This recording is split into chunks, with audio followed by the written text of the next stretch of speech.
So this is where I am. This is where I am now. Looking quite nice. Nice reflections. You get the corners. See the corners starting to look more like an iPad corner. Not that everybody knows what that looks like yet. This is actually kind of neat.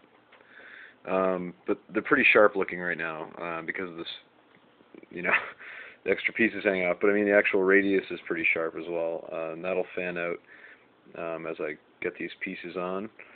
Yeah, but it's looking pretty good. Otherwise, it's starting to come together, and I'm getting a little bit giddy about it. All the gluings went nicely. Didn't see anything too bad.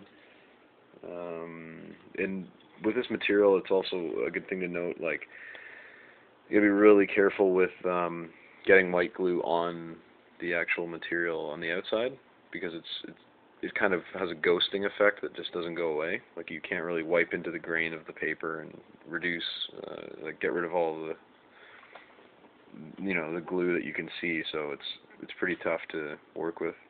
I was reasonably lucky here with a pretty clean surface, no glue dots everywhere, which is nice.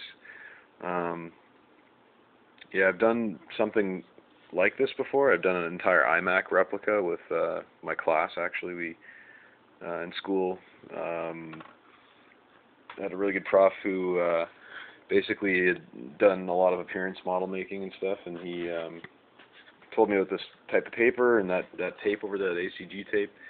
It's a really good tape. $20 a roll, pretty much.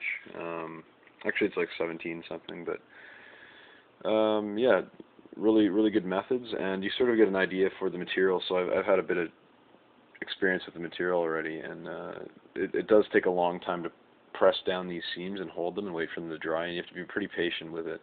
But it does work really well, and especially with some like some edges where you really need a hard seal.